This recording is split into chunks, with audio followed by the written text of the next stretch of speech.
Hi there, everybody. There's a few of you starting to arrive. Welcome to tonight's We Make Events Speakeasy Fireside Chat with Kevin Eld.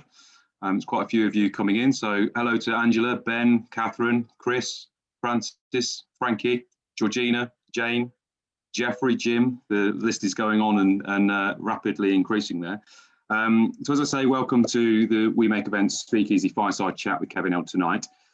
If you've missed any of the previous sessions, we've had a few. They are being uploaded to the We Make Events YouTube channel as we have them ready. So far, we've chatted to John Simpson, who's the chairman of our main chosen charity Backup and also founder of White Light, Heather Penn of SSE Audio, Brian Raven of White Light and Dave Ridgway of Negearth, both of them together on the same session, Steve Warren of Avo Lights, the lovely Andy Doherty of Adlib, and last week, a thoroughly interesting fireside chat with Robin Elias of Unusual Rigging and his career. For those of you that haven't seen the We Make Events Speakeasy, it's running through until the 9th of January. If you head over to wemakeevents.com on the events tab, it'll explain how to get access there. There's sessions for like this, the fireside sessions, but also various bits of entertainment, skills sessions and support sessions that are available for the people of our industry. So let's welcome a few more people in. We've got, there's 26 of you so far. So we've got Victoria, Tyler, Susie, Simon Pryor, Simon Casey, Rob Bills, Olivia, Noel, Nigel. Welcome to you all. We have, let's see what we've got on the time. We've got a couple of minutes, maybe we'll wait for a couple more people. Just while we're doing that, at the bottom of your screen, you'll see a Q&A button. If you'd like to ask Kevin a question, please click on that button. And you'll be able to type your question there, and towards the end of the session we'll try and get through as many of those as we can. So Merry Christmas to anybody that's just joined us, and I think maybe it's a little bit earlier than planned, but we'll make a start at that, I think. So let's get started. It's a very special fireside chat for me. As a Leicestershire lad born and bred, I have the privilege of knowing our guest as a family friend.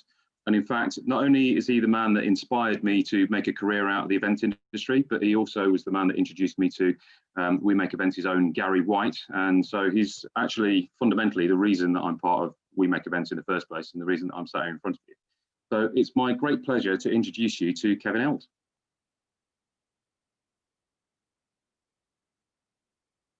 Here he comes. So we'll get Kevin as he comes on. How are you doing, Kevin? Good morning, good afternoon. How are you? Good evening to us and good morning to you. So you're joining us all the way from LA? That's right, just about 30 miles north, 35 miles north of LA. Excellent. On a beautiful, sunny, but quite chilly morning, as you can tell by the fact I'm wearing my scarf this morning. Well, this morning we've had a bit of snow, so I'm going to guess ours is a little bit colder weather than yours. Well, anything below 60 in California and everybody starts to panic. So. Well, thank you very much for joining us. Thank you for sparing the time to come and join us here and talk about your career. I think one of the things that's something that we all talk about in the event industry is that we didn't necessarily choose or plan to come into the event industry, but more we sort of stumbled into it. What's your story? How did you get involved into the industry? Well, mine's a classic stumble case, in fact. So at age 16, I left high school, as most of us did back in the 70s, and you know, the son of a working class family. I wasn't quite sure what I was going to be doing, but I knew I wanted to be a carpenter. And I had these visions of sort of building furniture and you know, beautiful Chippendale style stuff, of course, which I knew absolutely nothing about. But then my mom actually noticed an advertisement in the local newspaper, the Leicester Mercury, saying that the newly formed Haymarket Theatre was looking for an apprentice carpenter. So I went along for the interview. I got an interview and went along, and I met a great guy who became very much a mentor in my early days, a guy called Roger Hardwick, the then technical director of the Haymarket Theatre. And he interviewed me, and I left, and there I was, you know, looking a little rock and roll with my 1970s long curly hair and my leather jacket. And I interviewed for the assistant or the apprentice carpenter role. And I got a call a few days later asking me to come back, not as the apprentice carpenter, in fact, but as a stagehand. So I leapt at the opportunity. And I, you know, what was great about the Haymarket in those days was that it was such a prolific producing theatre, that we all got to do a little bit of everything. And so that's what kicked my career off. And apparently the reason I got the job was because I'd gone on my motorcycle. I had my motorcycle crash helmet with me. And Roger looked at me and thought, well, this young guy could get himself home late at night after the shows, and we wouldn't have to pay for a cab for him. So really that motorcycle crash helmet unwittingly started my sort of 46-year career, really. That's brilliant. Excellent. So you well and truly did stumble into the industry. Oh yeah, we're stumbling with both feet. And so the Haymarket you mentioned there, I think unfortunately this year again it's been lost again. There's been a lot of investment gone into it. It's a theatre that's come and gone a few times in recent years.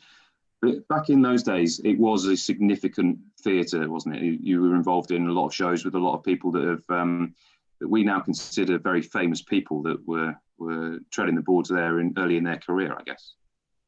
Sure, you know, it was, like I said, it was one of the most prolific producing theatres in the country, I think, and really earned its reputation for great work with quality casts and technicians and production staff.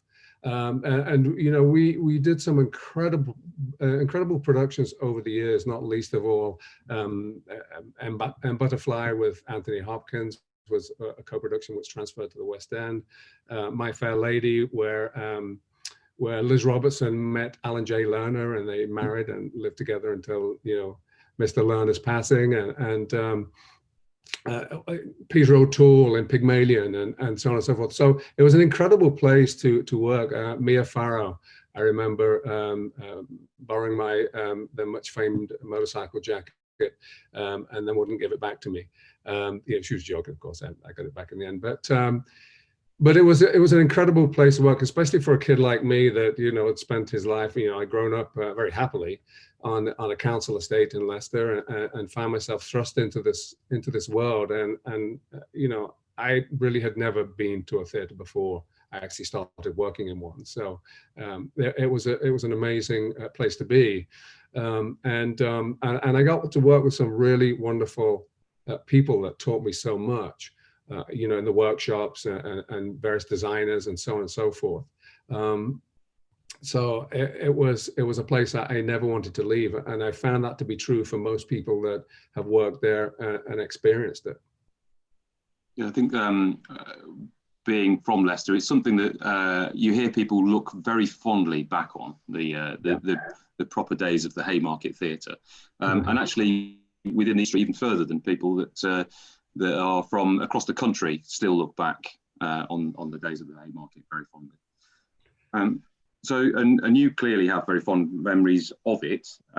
What made you leave? What was your reasoning for moving on from the Haymarket? Well,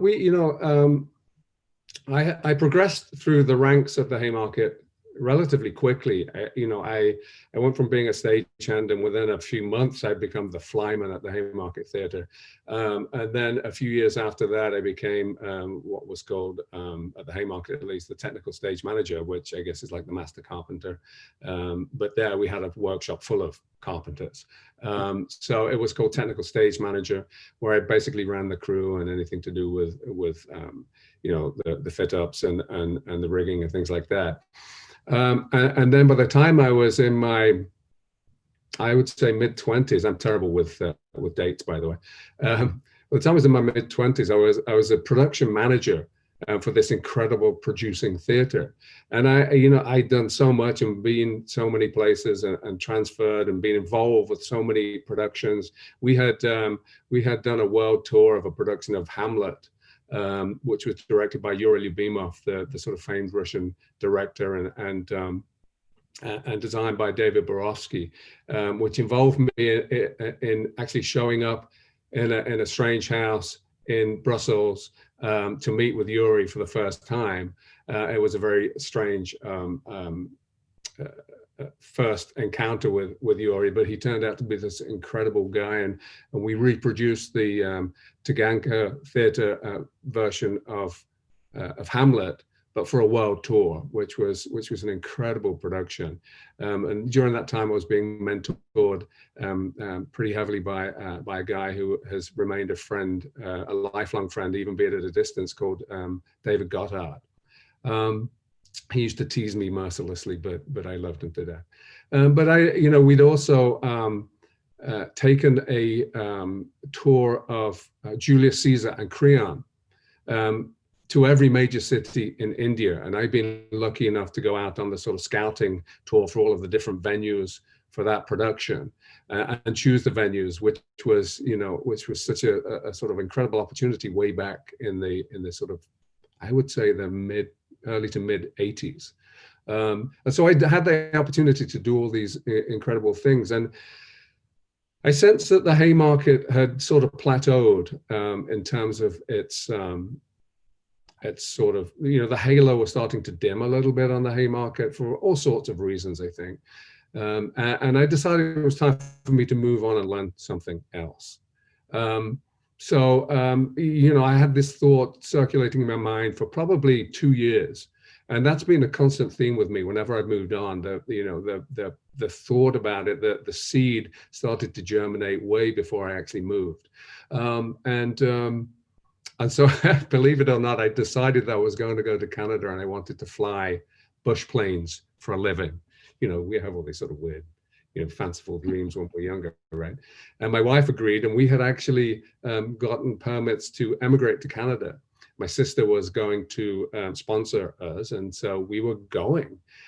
When I got a call from the Cameron Macintosh organization one night, and I was given 24 hours to decide whether I wanted to go work for Cameron Macintosh or not. And I remember Cameron saying at one point, "Well, Canada will still be there in 5 years, dear. You should, you should come work with us."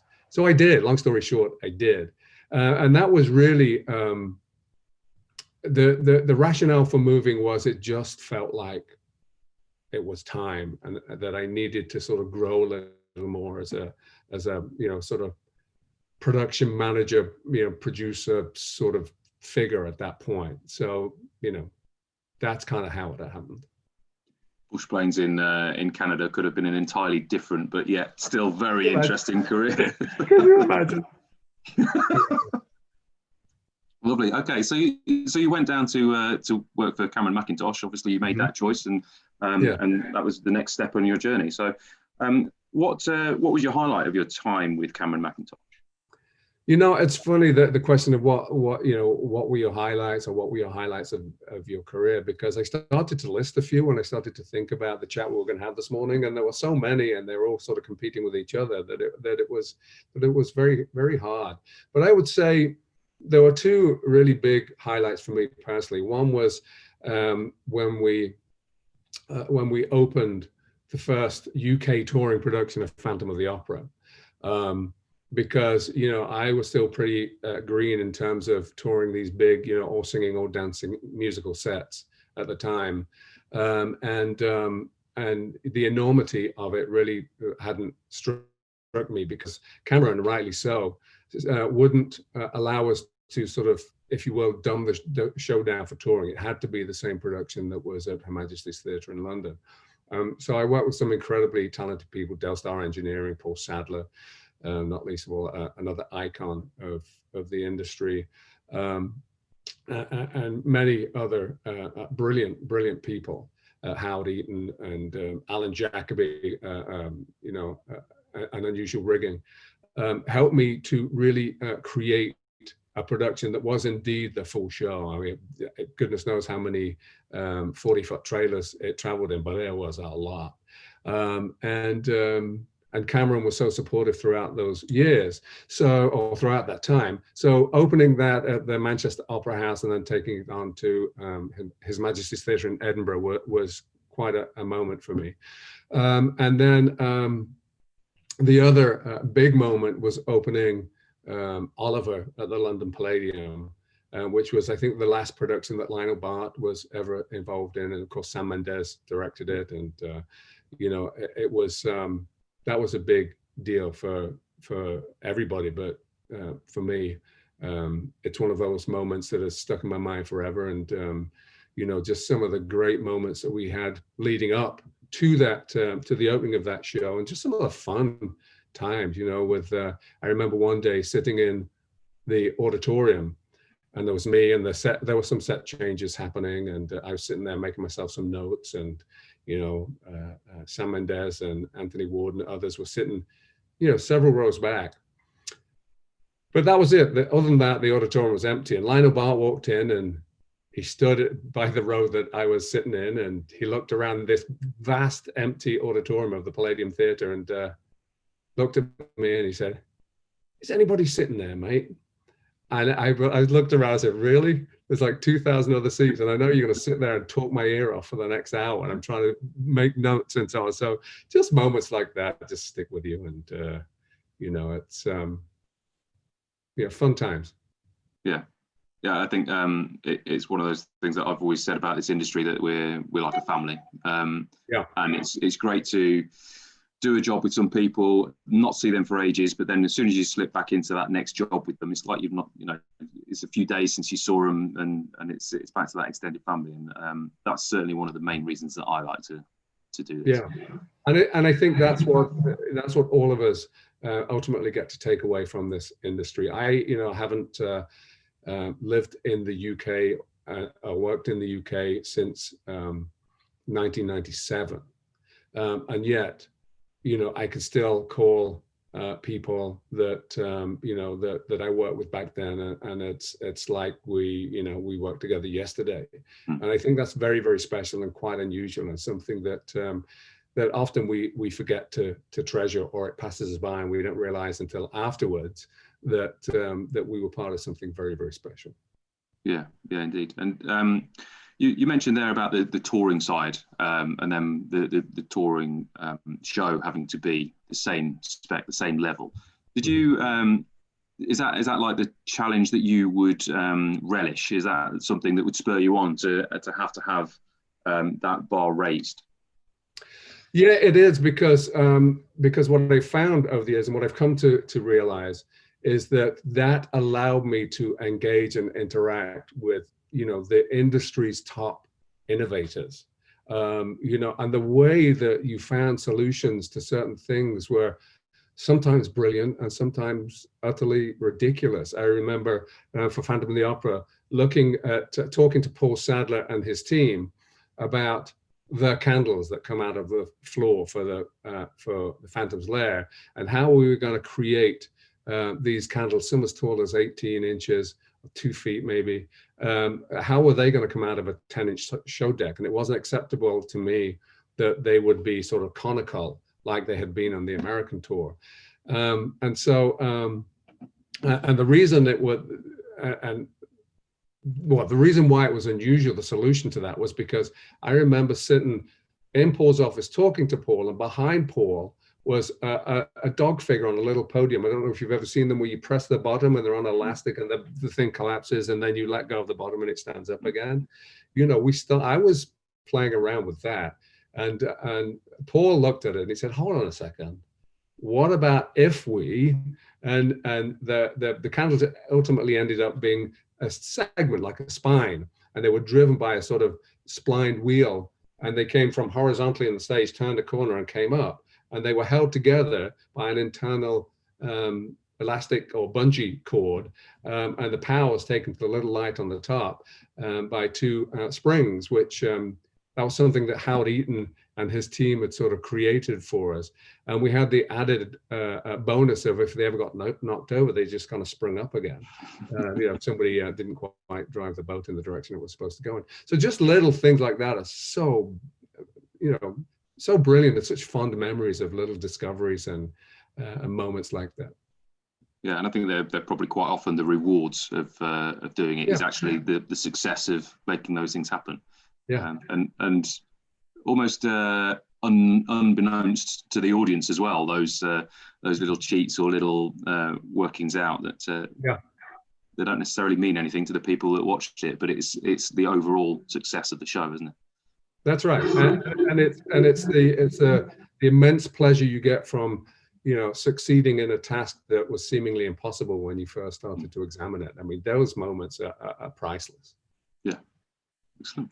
And you've mentioned unusual there, unusual rigging, and that was, of course, your next step in your career was to go off to unusual, but not unusual rigging. You were unusual services. Is that right?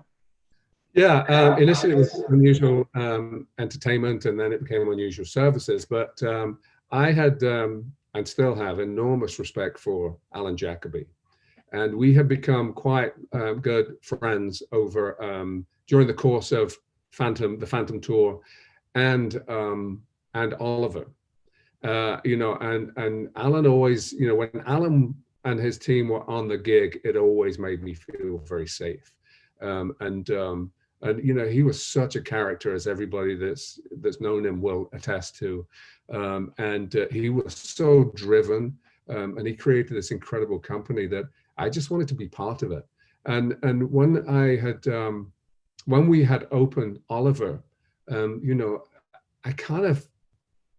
was talking to Alan a lot about the world he and the company he had created, and he said, "Well, look, I'm venturing out. I want to be more than just unusual rigging. I want to experiment with other things, and it might be great if you could come and join us." I said, "Well, who else is on the team?" And he talked about Gary White, of course, and he talked about Simon Garrett, and two people that I love to death, and so it just seemed like a fantastic opportunity. But then the other side of me was saying, "But you're leaving Cameron McIntosh organization. That's a big deal." It was a big deal to me, at least, anyway. And I had one of the best jobs in the West End of London, at least in my mind. And just some, again, just an amazing team to work with there. But I knew if I was going to grow and learn new things, I had to go do something else.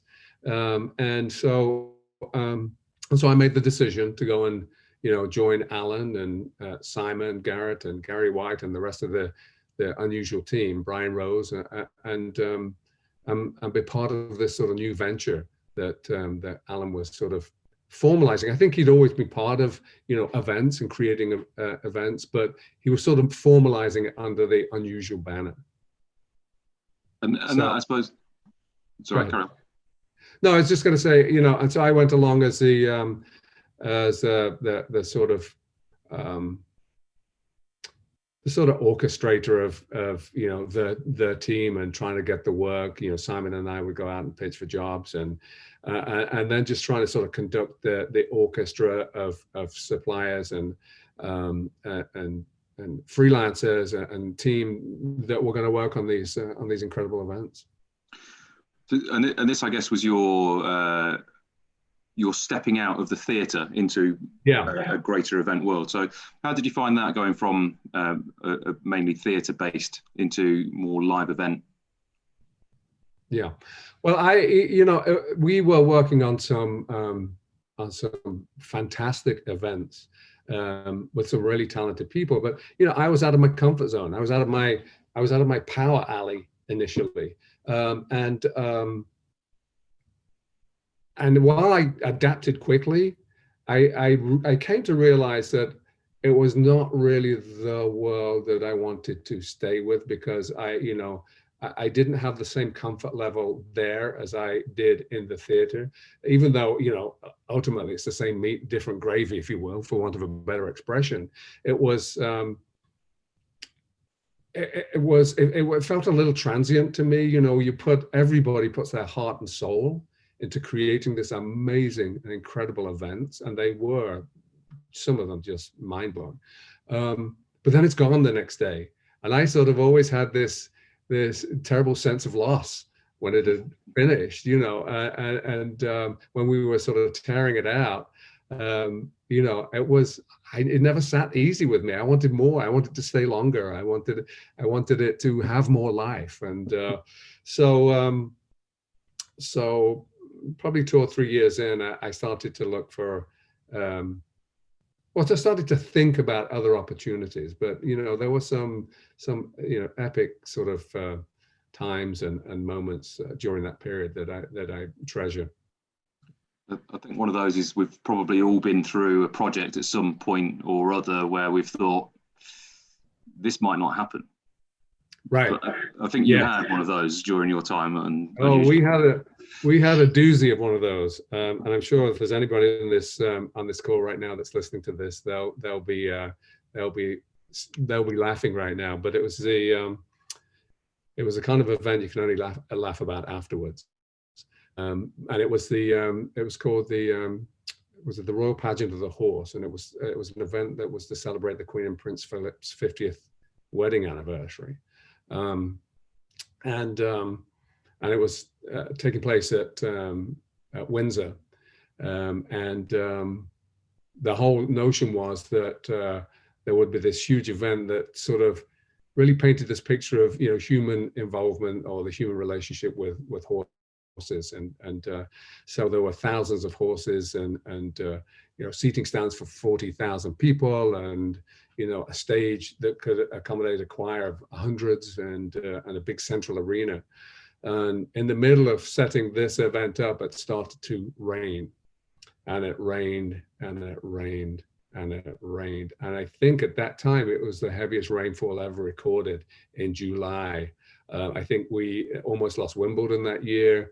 The Henley Regatta, I think, was flooded out, if you can believe that. A boat race was flooded out. And the site we were working on was really like, it was just quagmire. Imagine, World War I trenches is what sort of sprung to mind. And the only vehicle that could move on the site was an 8-wheel drive logging vehicle that we had borrowed from the parks. And Chuck Crampton, who was the production manager at the time, was doing his best to make this thing happen. And everybody was working so hard. And we spent days just knee deep in liquid sort of mud slurry. Until in the end, none of us wanted to fail, not least of all because it was for the Queen of England. And the consequences were pretty dire. But ultimately, having consulted with the insurers and of course the team from Buckingham Palace, the event had to be cancelled. There was no way to recover because the rain was forecast to keep going for weeks and weeks afterwards. Yeah, so there we go. So I'm assuming that you didn't have to go and tell the Queen yourself, but some poor person had the I hid. I mean, I saw that the Tower, the Tower of London looming large in all my nightmares. But no, that was down to Michael Parker, and Alan, of course, had to deliver that tough message. But that was heartbreaking, and it was stressful, and but when Mother Nature decides you're not going to do an event, as I'm sure everybody in this call knows, you're not going to do an event. That's it. But we had some rare moments, during the preparation for that. Going to the palace, every other week to meet with the Crown Equerry, and and meeting with various caterers that were putting in bids to cater for the royal family. I remember one event in particular with a company called Searcy's of Knightsbridge, where we went to this beautiful oak paneled room, and they were going to present us with all the silverware, and the plates and so on that they were going to be using, and to experience or to taste the food that they were proposing for the event. And I was introduced to, this was one of my great sort of, faux pas. We were interviewed to the team, and I was introduced to Sophie, the publicity person for Searcy's of Knightsbridge, and she was very nice and very bubbly and seemed very knowledgeable. And they sat me next to Sophie for the meal tasting, and we were chatting away. She was so funny, and I thought she was great, and we just had the best time, and being slightly irreverent now and again, but respectfully irreverent. Anyway, ultimately the meal finished, and it was time to leave, and I went downstairs to get my coat with the chap who was with me, a guy called Richard Waddington, and Sophie came down the stairs, and she said, "Bye, Kevin." I said, "Bye, Sophie. Hope to see you again sometime, and we'll get back to you very soon." And I looked at Richard. I said, "She was fantastic. Who is that?" Because this woman knew everything. She knew what the Queen Mother would and wouldn't eat for dessert and everything else. And of course, I'm sure people have guessed by now, turns out it was Sophie Rhys-Jones, who was about to be married into the royal family. So, to Prince Edward. So, and there I was being just a little bit irreverent during lunch. But anyway, I'm still here. So she's now Princess Sophie, of course. 2 strikes, she nearly ended up in a tower on that one job. Excellent. So after your time at Unusual, you had a little flurry into the freelance world. Was that quite an adjustment for you, having been employed for all those years? To go freelance is quite a big step. Yeah, it was, and it was a fleeting second. I had an idea that I would go and production manage independently, and I wasn't quite sure what shape that was going to take at the time. And I formed a company called Vinci Productions, which I don't think anybody will have ever heard of, because it really didn't get off the ground. And I did a few jobs, and then I got the call from Disney. I think we were working on a production at the Albert Hall at the time, and I got a call from John Del Nero, in fact, who's autograph sound designer and a good friend, and he said, "Hey, I hear there's a job going at Disney. No, I hear there's a great job going in Paris." And I said, "Oh, really? What's that?" He said, "Well, it's Disney." And I said, initially, I said, "No, thanks." He said, "We should talk to them. Wouldn't hurt to talk to them." Of course, they called me, and again, I said, "No, thanks." Because I just didn't know anything about theme parks. I knew, like most Brits of the time, we had Alton Towers. I think that was kind of it for us. And I think I'd only been to Alton Towers once. So I really didn't have any frame of reference for what was happening with Disney. The only thing I knew was every time we were trying to get our automation team and various others to work on Phantom, that they were missing because they were all sort of stuck in France trying to get Disneyland Paris open. That was my only frame of reference. But anyway, they convinced me to come to Paris for a lovely weekend, and that's how I ended up at working for Disney, because I'd gone there feeling honestly a little bit sort of cynical about the whole thing. But I thought, free weekend in Paris, it'll be fun. I'll go do the interview, and then I'll go hang out in Paris, and it'll be great. But actually, there was an incredible sort of seminal moment there where they were taking me, the people I met with were taking me around the park and to see various forms of entertainment or various events that were happening, various experiences that were happening. And they took me to a theater where there was a show playing. And at the time, my wife and I had 3 toddlers.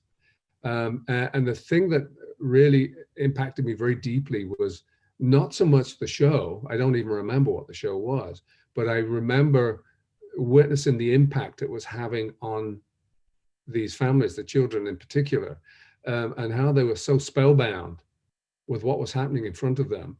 And I sort of guessed that, there was a likelihood that most of them had never been to a theater or seen live entertainment, before.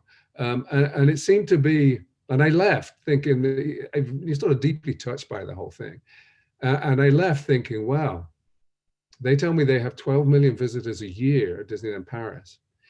And you get to entertain families, and you get to do it with all this incredible resource, massive resource, and you get to present it on all sorts of different platforms, through parades and fireworks shows and stage shows and street entertainment, atmosphere entertainment, and the technology that was being leveraged at the time was so fantastic to me that I kind of left.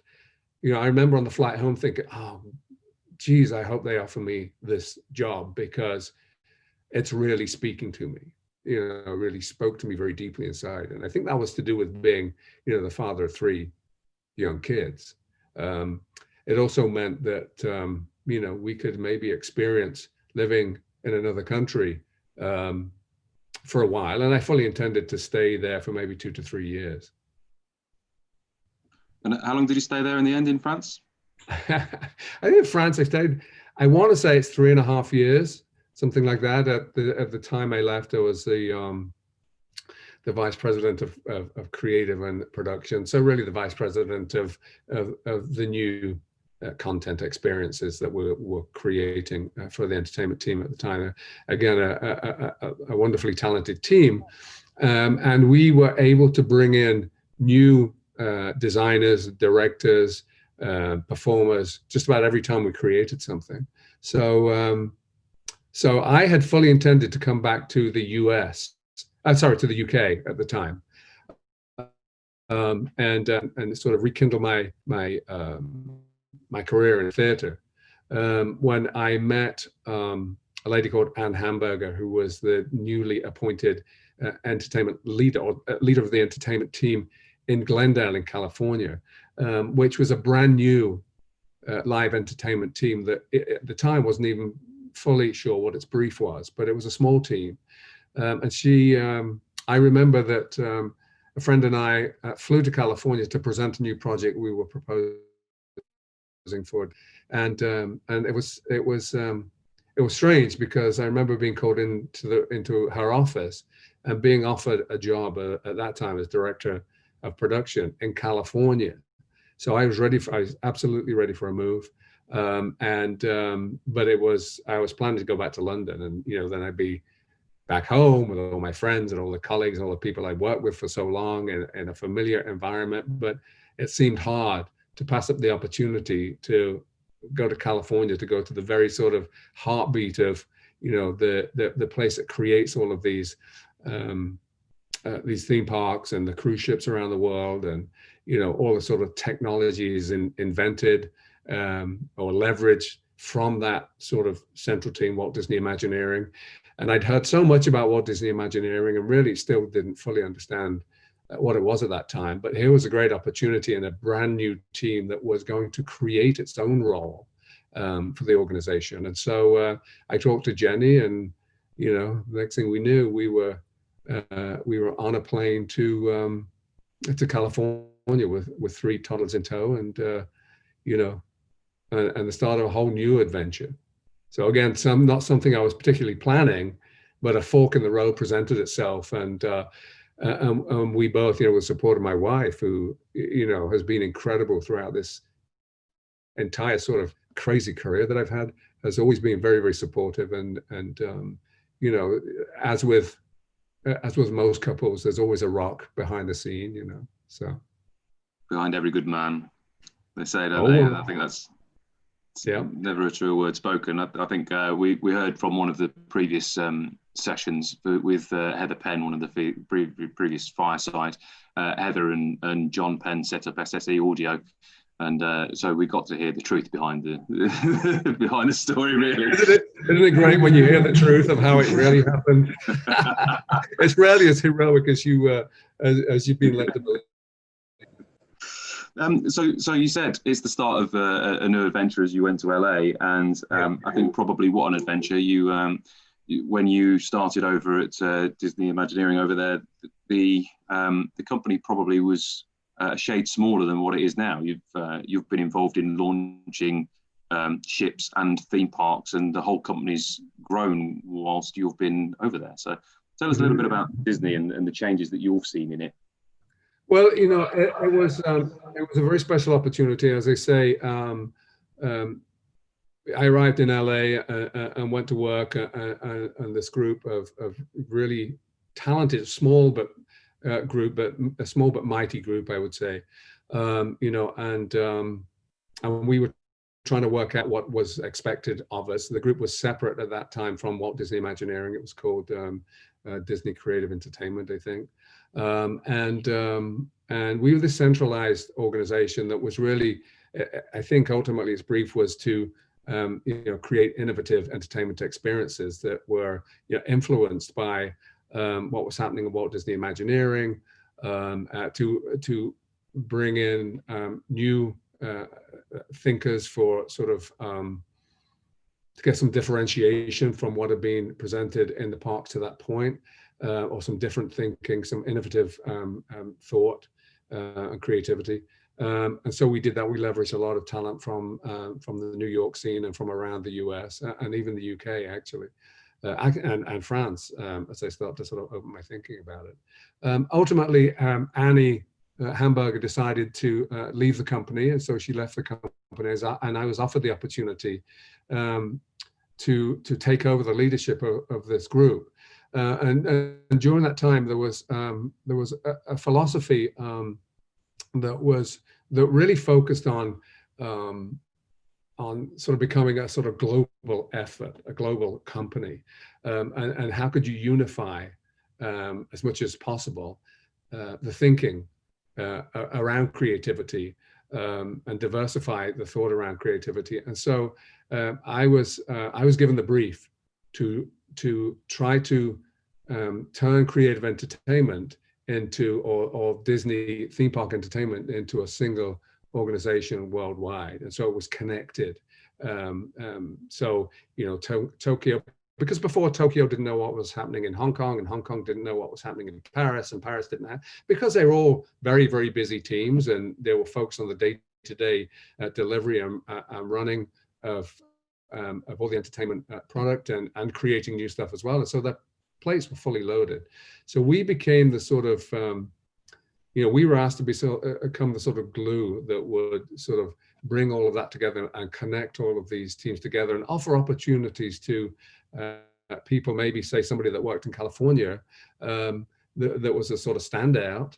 You know, they'd see opportunities that wanting themselves in other places in the world, Paris, Hong Kong, you know, more latterly Shanghai and Tokyo and so on. But not only that, we were able to connect creative entertainment to become fully part of Walt Disney Imagineering, with the help of some brilliant leadership at the time. And so, I don't talk about that's not me, by the way.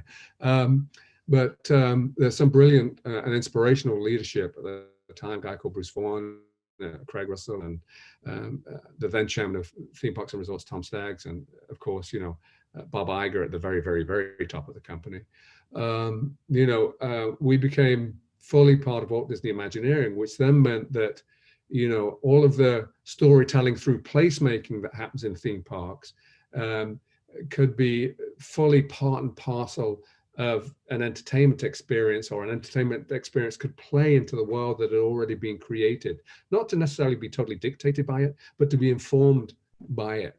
And then as you start to create new theme parks and you see the entertainment, the live entertainment program being fully created hand in hand with the development of the placemaking of the park itself, the very theme of the park itself, or in the case of the cruise ships, you know, because there are massive entertainment programs on those Disney cruise ships. It just seemed the right thing to do. It just seemed natural that the entertainment organization for Disney theme parks and resorts would be fully connected to Walt Disney Imagineering, that had the brief to really design and oversee it all. I suppose while it being connected and true across the world is important, also though there'll be cultural differences that need to be reflected from part to part. So, that's very true. And you know, we sort of coined the phrase of think globally but act locally. So it was very important that you know, the audience, the people that were creating the product, that were sitting around the table, you know, dreaming up these great sort of ideas and these great experiences, reflected the people that it was being made for. So you know, we didn't always get it right, but you know, more often than not, you know, we were trying to be influenced in the right way by the right sort of minds. And to that end, the team in Glendale, you know, became very aware of how important it was to work with, you know, new thinkers, critical thinkers, and people that reflected the audience we were creating for. So it was quite an exciting journey, and a complex one. Shanghai, for instance, was an incredible experience for a lot of people, because in the early days of Shanghai, at least the design phase of trying to create for a park in mainland China, the more we learned, the more we realized we didn't understand, and it was a complex issue for everybody working on that project. And the company were amazing, because we moved a lot of the design effort, a lot of the production to China.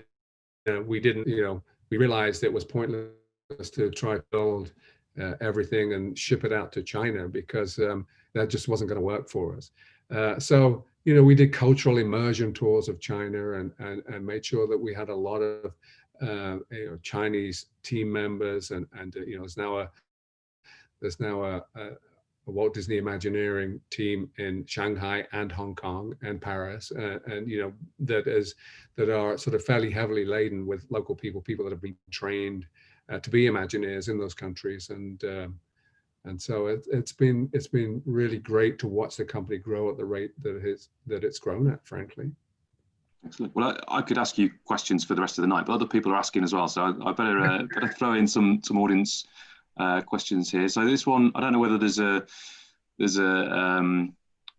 reason behind this question or not, but Lee, who you'll know very well, said, "Hi Kev, now you've retired from Disney, would you ever consider consulting in theatre back here in the UK?"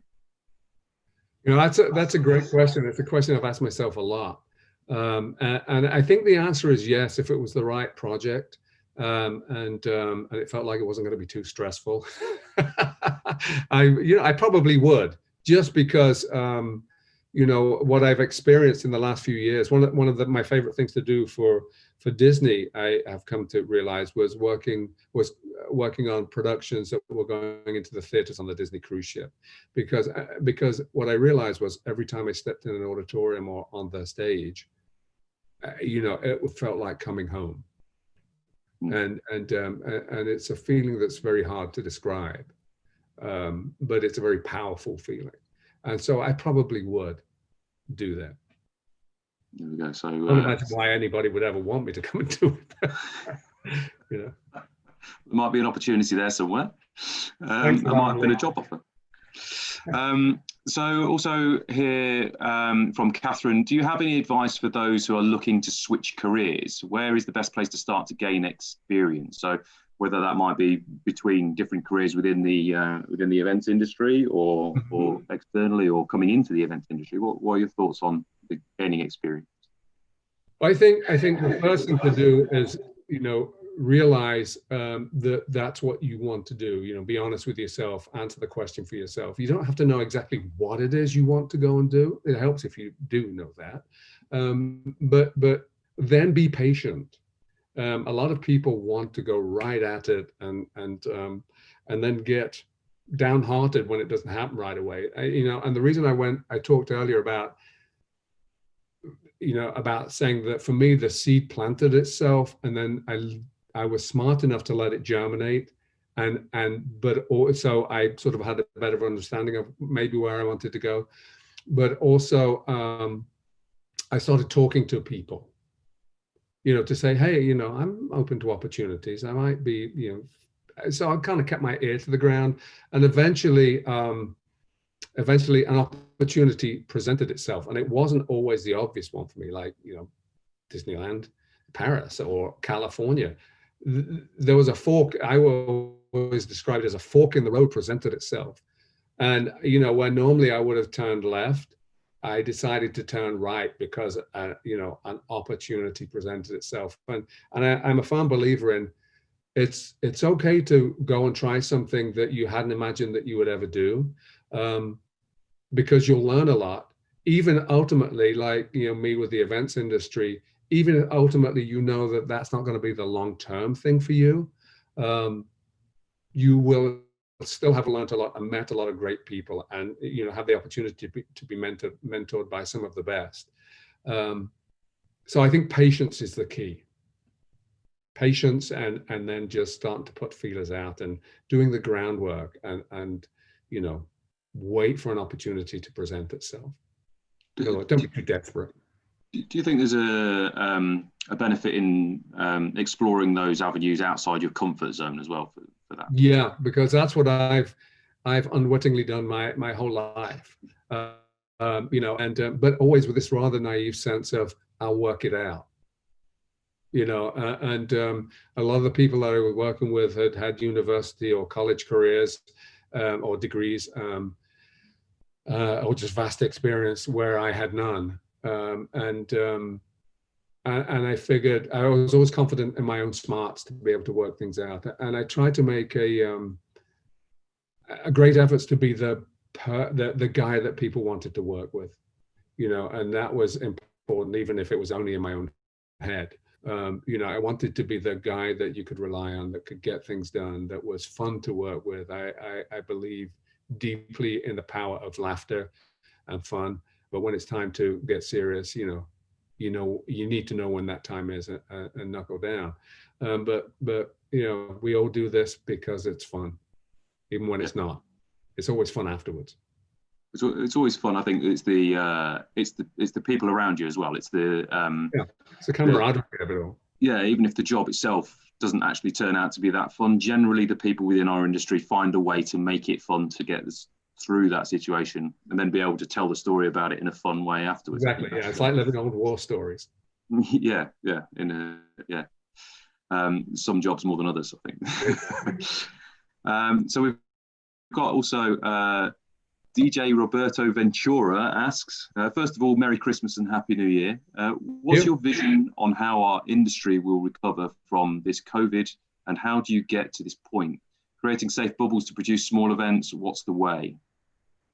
That's a great question, and not one I'm sure I have the answer to, honestly. But I think, mother is necessity is the mother of invention. And I think, if there's one thing this industry is, it's inventive and resourceful, and tough. We will survive. I have every confidence that we will survive, and then it will flourish again.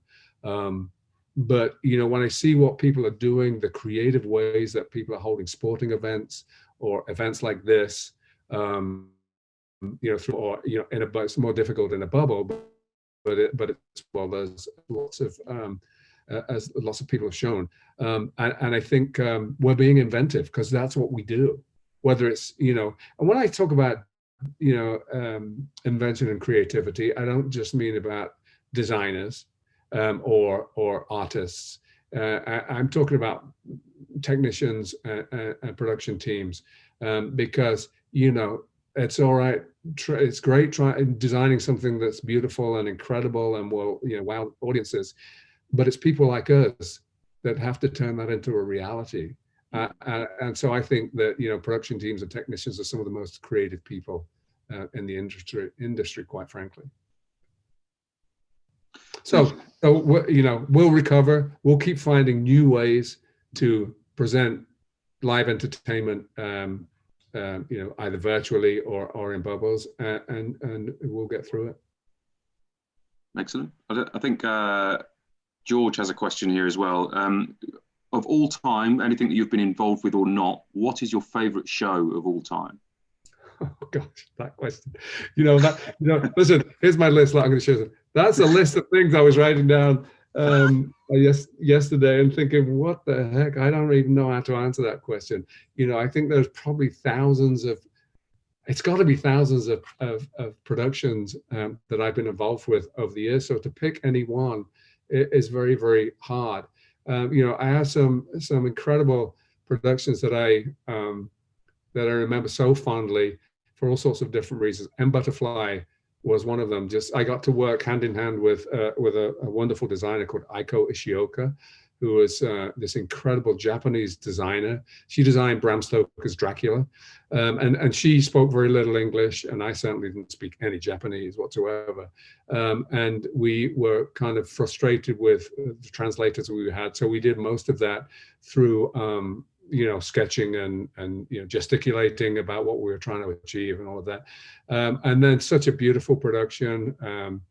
With a really tough director, a director called John Dexter, who just made me crazy. We had this kind of love-hate relationship. I hated working with him, and he loved working with me. But ultimately, again, when you look back on those things, you thought, wow, we created some great stuff. I mentioned David Goddard earlier. David Goddard was the guy that kept me sane through a lot of those sort of really crazy, wild experiences.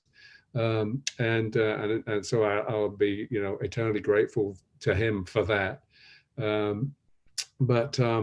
And then, of course, the Phantom of the Operas and the touring in the depths of winter in the late 70s with My Fair Lady before it went into London. Me and My Girl was a production that started in Leicester, of all places, and then ended up in the West End of London and Broadway, which blows my mind when I think about that. It all started at the Haymarket Theatre in Leicester, beautiful theatre, but it only had 700 some seats, which kind of made it a little tough to have everything penciled out. And all the incredible co-productions we did with people like Cameron Mackintosh in the early days, when I was a baby stagehand, and we would load sets out for My Fair Lady t-shirts and things like that. So many great memories. Launching the Disney Fantasy in New York, in the harbor in New York, was just a wild experience. So there's been so many that it's hard to pick a single one out, which I know it's kind of dodging the question a little bit, but I really can't pick a single event out. Lee's suggesting that maybe you should pick Gypsy. Oh, Well, you know what, Lee? Thank you for that. In case anybody's wondering, Lee's my brother who lives in the UK. So, hey, Lee. Yes, you know what? That's a good point. I could have got in really big trouble if I hadn't mentioned that. The production of Gypsy with Fiona Fullerton and Noel Gordon, which happened at the Haymarket Theatre in 1981, 82, was where I met my lovely wife, Jenny. She came to Leicester to perform in Gypsy and never left. And we've now, we've realized that next year will be our 40th anniversary of meeting each other. And last year was our 35th wedding anniversary, and we have 3 beautiful children. So, yeah, you know what, Lee, you're right. Gypsy. Close call, that one. Let's make sure she's not creeping in behind. So I'm going to ask the final question, and Faye has asked a very similar question, but I've saved this one till last. It's after an amazing career, you're now just about to start enjoying your retirement. Having given so much to the industry, what has it given you over the years? What's it given back to you? It's that's an interesting question, and one I started to give a great deal of thought to. There's a great inspirational speaker and author called Simon Sinek, and we were at Walt Disney Imagineering having a session with Simon one day. And Simon posed the question, what is your why? And I said to him, what do you mean, what is my why? And he said, well, not what you do, but why you do what you do. Answer the question, what is your why? And so I gave it a huge amount of thought. And I realized, over the years that initially my why was because it was a great an exciting thing to do that nobody else that I grew up with had the opportunity to do. And I was living this incredible life in the theater, and for a young guy, it was amazing. But then, as the years passed, and I think really the reason I sort of banged on about, that first experience of seeing a show in Disneyland Paris was my why became because of who we do it for. And it's an incredible privilege to be able to, create live entertainment experiences for kids, especially, for families I feel that's a very special opportunity, and something that I treasure very deeply. And of course, at the time when I went to Disneyland Paris, having a young family, it had a deep impact on me. And that's continued through to this day. I consider it's an incredible privilege to be able to create for people. And it's something we should all treasure. And it's something that's very easy to lose sight of, particularly when you're on a really tough gig and things aren't going as well as you'd want them to. But ultimately, if you remember what's going to happen when the audience, the reaction you're going to get to your work, not many people get that opportunity. All sorts of people do incredibly heroic things, not least of all sort of frontline, medical staff right now in these sort of strange and bizarre times. They're getting recognition, but not nearly at the level that they should. Even they don't get to experience the reaction to their work that we all do when we create live entertainment experiences. And I'm avoiding using the term theater because theater is just one piece of it. So that's my why, because it's a privilege. Lovely. And I think it's a fantastic answer. I think it's probably one that many of us would not necessarily consider as the first answer, but something that sits there within all of us that do this. That's, it's a great why, and it's a great rephrasing of the question, I think. So time-wise, unfortunately, that's it. It's been a very whistle-stop tour of such an amazing career. It's been fantastic to talk to you, and it's been my privilege to be the guy that got to ask you these questions. I want to give you a heartfelt thank you, because I know that this is something that you normally avoid very much when it comes to talking. I'm a reluctant interviewee, always have been. I've always, I've made a 46-year career out of being backstage and behind the scenes. And so it's always, I'm sure a lot of people can relate to this. It's always very uncomfortable to step out into the limelight. But, this is for an amazing cause. I think the work that you, Gavin, Gary White, and everybody that's involved with We Make Events is amazing. And the real reason why I agreed to do this, of course, stressed out about it all morning, but here I am, and I seem to have survived it. So, well, see, it's now 7:30 here, so I've had more of the day to stress out about this, because I, like you, I'm very similar. I like it behind the curtains rather than on the stage. But thank you very much for your kind words. Thank you for taking part. And as you say about We Make Events, I'm going to finish with a bit of promotion for that. So again, there's the Speakeasy for those of you that would like to go and explore that. If you go to wemakeevents.com and look at the events section there, there's all sorts of information about Speakeasy running until the 8th of January. That includes some more fireside chats, some support sessions, skills sessions, and some entertainments. We've got a great fireside chat coming up tomorrow. Sarah Cole is interviewing Emma Reynolds-Taylor, who is the head of production for Glastonbury Stages, amongst other things. So that will be a fantastic session. We've got 2 more coming up next week, including one that will wrap up the 2020 We Make Events efforts and look forward into 2021. There's all sorts of things on the website about what we do as well, so go and check that out. But it just leaves me to say thank you very much to John Schwab, who's been facilitating all of these sessions, all of these fireside sessions. John is lucky enough to be behind the curtain and nice and tucked away there, all safe, but working hard for us. So thank you very much, and thanks once again to Kevin Eld. We wish you an amazing and well-deserved retirement. Thank you. You'll be seeing a lot more of me in the UK now. I have time to. I hope so. Thank you very much, right, everybody. Thank you, Gavin. Thank you all.